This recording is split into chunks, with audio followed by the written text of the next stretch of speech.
These card readings are for your entertainment and are laced with my personal opinions and perspectives. I'm not qualified to offer medical or legal advice. Seek professionals for legal, mental, or physical health needs, and know that while cards can give you major insights, ultimately, your moves are yours to make.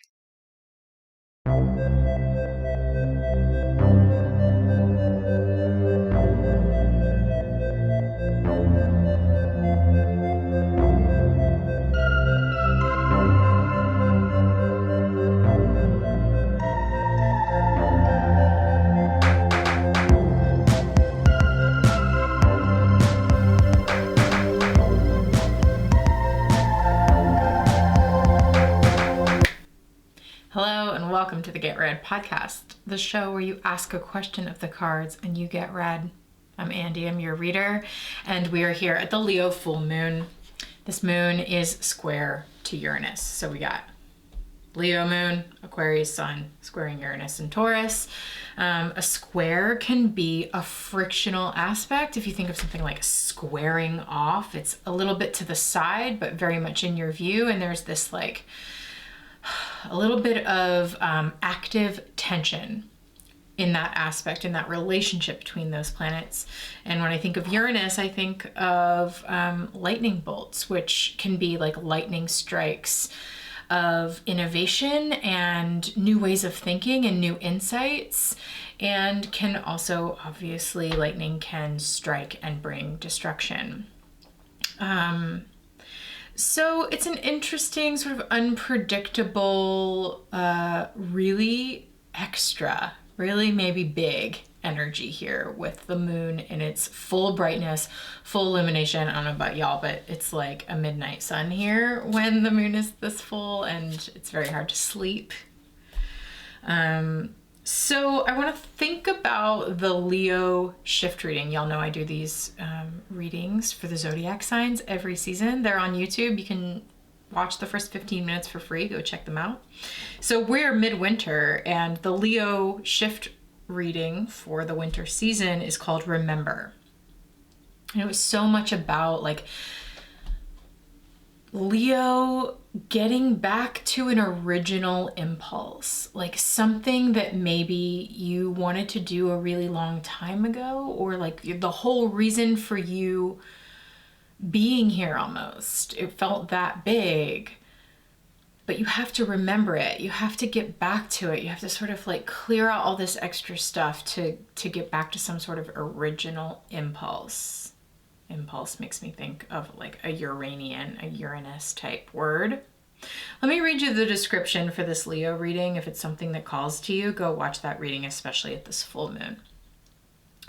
Before there was this, you wanted something else. Can you remember? Nothing is that far gone. Cells are so tiny, so thin, and yet remember so much. Reach deep into your recesses for something you once loved. It's what you came here for. It's you and so much more than you. It's a prior supposed madness grasped in a present and clearer head.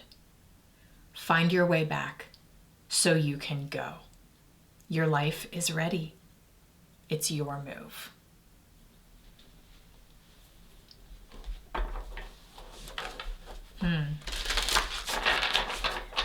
A prior supposed madness remembered by a clear present head. You know, it's like something that you maybe wanted to do a long time ago, but you weren't ready for, and now you've got the clarity to do it, to act on it, and it's your move. Okay? So people with prominent Leo placements, maybe that's speaking directly to you. We are all under a Leo full moon, so maybe it's speaking to all of us in some way or another. So let's jump right in to our first question. Hey Andy, really simple question this time around. Just would love to know what message this full moon in Leo wants me to know. Thank you. Great. Let's find out. What's the message for you from the Leo full moon? We're using the Goblins and Gardens tarot deck, by the way. I missed this deck. I'm excited to bring it out. Okay, what's the message in the full moon? Yep, Six of Swords. Let me talk about this for a second because this was a central player in the fall 2022 shift readings for Leo. And here we are, Leo full moon, this person's asking. So go back to the fall shift readings for Leo. I think it was called Close the Gate. And I saw this figure in the Six of Swords as like a guardian at the gate. This energy within you, Leo, that is very capable of saying no. Very capable of standing guard at the gates of your own, like precious, vulnerable, big old heart. And saying that energy does not pass through here because I have moved on. And that's a really big key here in the Six of Swords, is a sense that you, Leo, have moved on from an old way of thinking that maybe previously would have just let whatever this energy is that we're gatekeeping here continue to sort of flow or sneak or make its way slowly back into your experience and get you all up in your head again or all up in your heart in a way that feels like super tense. This energy is here to remind you that you have the power to keep those gates. And that maybe back in fall 2022, you closed that gate. Don't you forget it. You know, a couple of months have passed. A lot has happened since then. Maybe now is about the timing when something old would want to sort of keep its, sneak its way back through your gates. And whatever that is, you have moved on. Do not forget that. And I was just about to say, actually, you have moved on. Act like it. You know? Your actions have to match your words. If you say, I am moved on or I am moving on, your actions need to sync up with that declaration or that truth.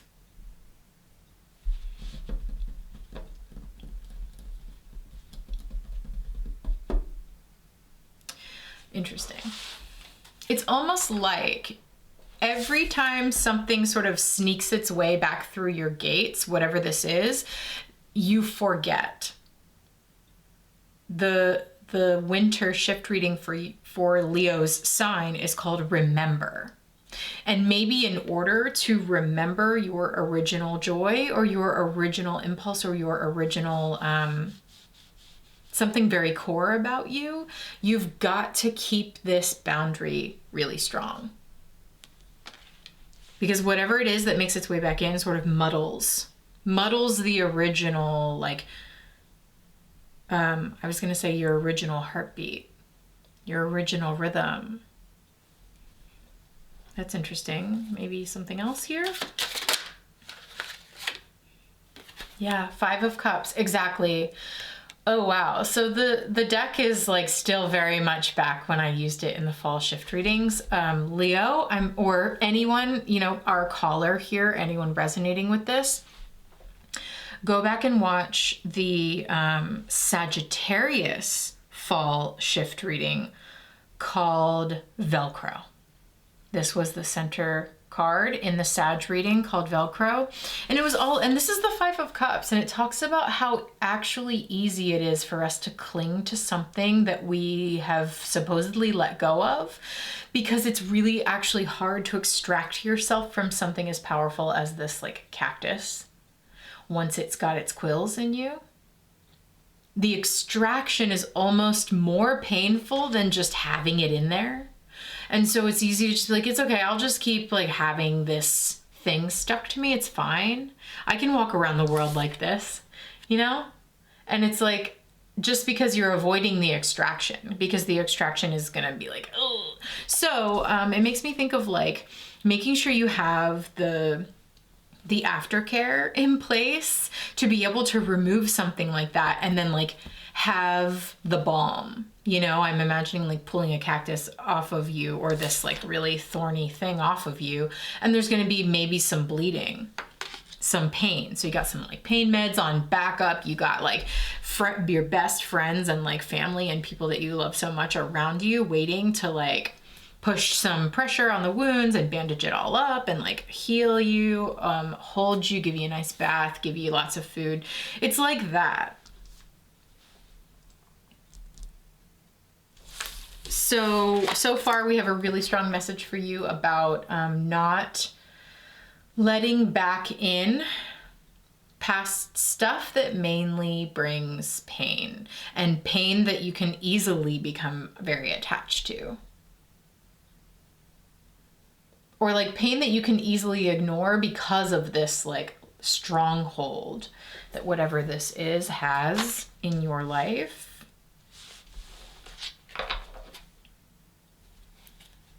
One more card. Leo.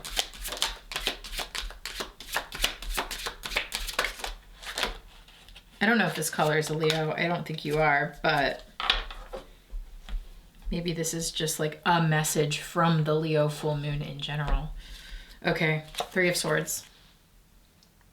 I hardly ever pull this card from this deck, so I think it's like a listen up moment. We've got Three of Swords, Five of Cups, Six of Swords. The Six of Swords is reminding you that you've moved on from Three of Swords, Five of Cups, meaning past pain, the way that like past heartbreak can sort of lodge itself in your mind and create thought patterns that reinforce that past heartbreak. And the Six of Swords is like, hey, we've moved on. We've put a blockage.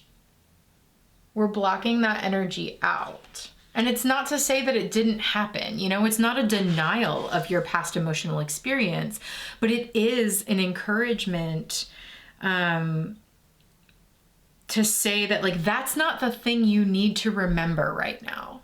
If we're sticking with the present Leo reading in the winter season, that's not the thing you need to remember. Can you remember yourself without this? And for those of you not watching the video cast, I'm holding up the Three of Swords and the Five of Cups. The Five of Cups, someone pressing a cactus into their like mummified body. And the Three of Swords are like these swamp goblins sort of rising up underneath the ferns, and they look like they want to grab this little dragonfly that's landed on one of the ferns above. Leo, don't let yourself get sucked back into the mud. You are the Six of Swords, okay? You are this like six-armed goddess fiercely standing in the path, holding the swords to say no. Okay? Reinforce your boundaries at this time. Refocus your emotions away from painful past stuff and towards what you have moved on. It's not what you have moved on from. It's like we're a little tired of revisiting what you've moved on from. Let's refocus your gaze on what you're moving towards. I hope that helps. Okay, next. Hi, Andy. A few months ago, I happened into a romantic interaction that felt very much like what I've been longing for a really long time, but like better and deeper than I'd dreamed. It happened quickly and intensely, and we decided to take steps back after a while in an attempt to be sure that we weren't falling into old patterns and just give some space for us each to explore what had come up for each of us individually. At this point, we are talking a little bit. For the most part, haven't had much contact, which I'm just grieving in a big way. Like I see the value in the space taken, but it just feels really painful, and I'm torn between taking action and just letting it be. So my question is, what am I being called to do right now in regards to this relationship? Thank you so much. Yeah, okay. Thank you for calling in.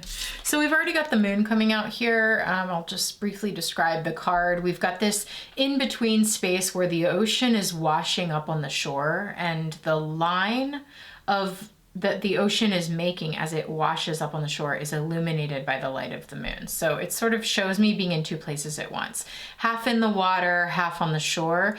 And then in front of the full moon with a wildly blooming moon flower, we've got this werewolf transformation from beasts into humans.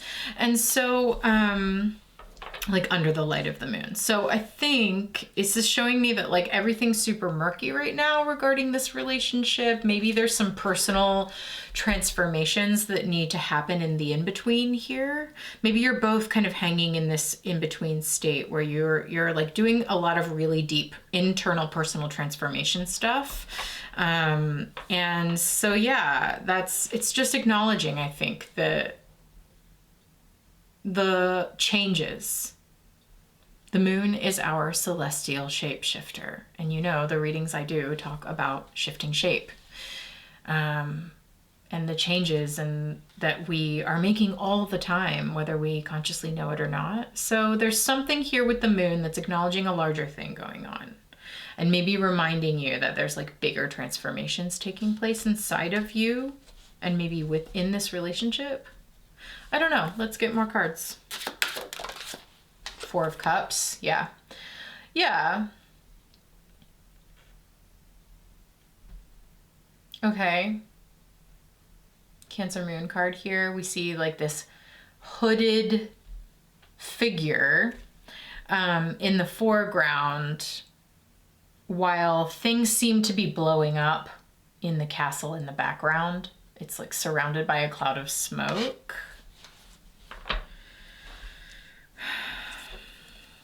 Four of Cups speaks to me of taking some emotional space. It does acknowledge some emotional disappointment, maybe.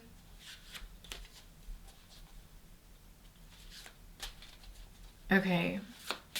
Because we have the moon and then we have this veiled, this figure with a hood over its head, it's just speaking to this energy that there's a lot of unknowns right now, and even the clouds of smoke surrounding the castle in the background. It's there might be stuff happening that you really don't know about, that is not revealed to you at this moment, the full moon is very illuminating, and especially with the cups here, it might be really emotionally illuminating for you, how you are feeling, but there's a lot you can't see, and there's a lot going on that you don't know about.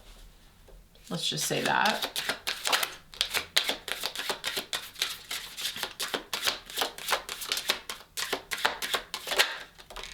Devil. And here we see the devil as this, the king. Interesting that we had a castle, and now we have this king figure surrounded by strawberries and greedily sort of indulging in them. It's got its claws. The skeletal figure has its claws in them. Check it out. It's the same kind of skeletal figure that is hooded in the Four of Cups. So I'm going to say, yeah, there's a lot of really, really deep stuff going on here that I don't think you know about. I don't think you're fully privy to. That maybe this other person in the relationship is really going through it. I wonder. I don't know, maybe. What's the advice then? What's the advice for our caller? 10 of Wands. Oh, wow. 10 of Wands is a bit of a let it go energy. Typically, it talks about oversaturation and just sort of accumulating a lot, and things becoming a burden, becoming sort of heavy and a weight. Essentially, something becoming heavy, difficult to continue to hold. Tens are a breaking point. They're an end of a cycle. They're a point where you can't really carry this any further, and something has to go one way or the other. The cycle has to clear. It has to start over.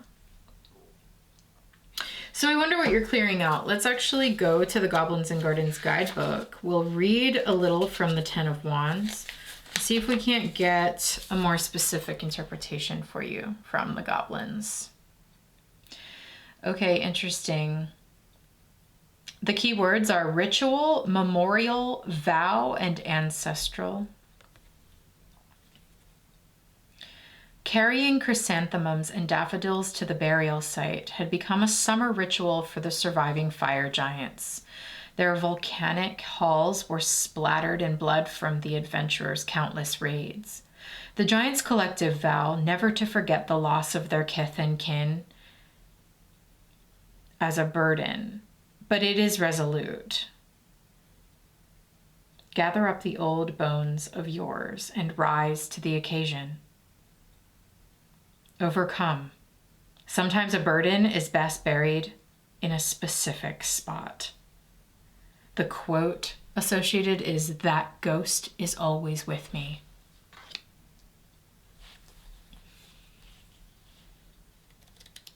All right.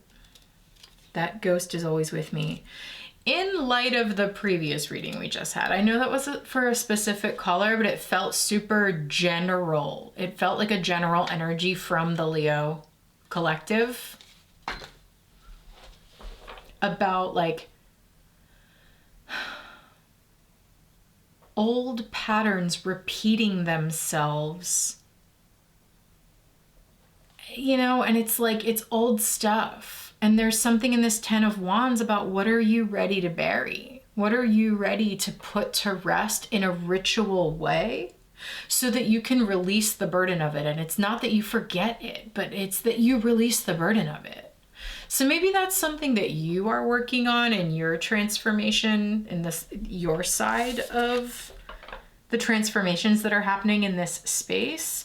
Or maybe it's that, I don't know, you want to put this kind of relationship to rest. Only you can really know that. The cards, I'm not going to be able to tell you one way or the other without more context, you know. But I think this is like a real moment of reckoning here with these powerful Moon, Devil, Ten of Wands. These are big cards coming out that are talking about a deep transformation that's going on and like a deep unearthing of some stuff that maybe has been operating like in an unconscious space within you or in the relationship. Maybe this is stuff you've already sort of aired out, and maybe that's why you are taking space to begin with. And if that's the case, the cards are kind of enforcing that and being like, yeah, good. You know, because there is a lot to work through here and a lot that is ready to be buried, is ready for like ritual burial. We need to release this because we can't keep carrying this weight, this grief, this whatever. Basically, looks like there's a lot to clear out before something new could begin. And you can't really skip steps when you're at the Ten of Wands. You have to be there with that, the weight of that breaking point, and figure out what you need to do to release it and to get it off of you, to get it out of your energy space. Before any of this energy is going to clear up. And this energy is dense. It's not giving us clarity, you know? The moon is a light, no matter how bright, under which we cannot fully see the whole picture.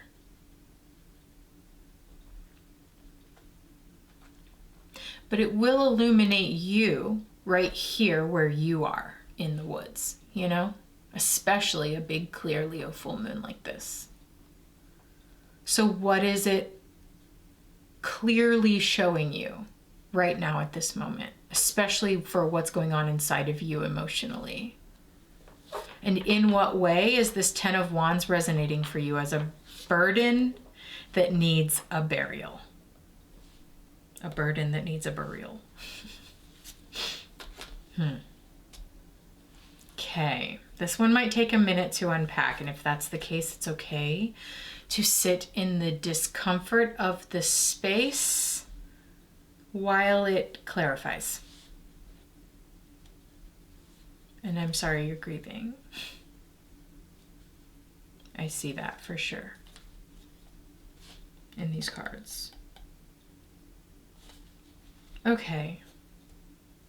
Not the clearest answer, but I hope it's something specifically resonant for you. Whew, okay, y'all. Short episode this week here at the Leo full moon. Thank you to those of you who called in. If you would like to get read on the Get Read podcast, it's free, it's anonymous. All you have to do is wait for the new moon or the full moon. So in 2 weeks, we're gonna have a new moon, and you can call in and ask your question of the cards, and maybe you'll get read. Go watch the Leo reading, everybody. Everybody at the Leo full moon. Leo wishes to be seen by all, so go watch the winter Leo reading. It's called Remember on the Unseen Hands Tarot YouTube channel, and see if any of it is resonating for you at this moment. I don't know, maybe the moon has a message for us all. All right, y'all. Take care. We'll talk in 2 weeks.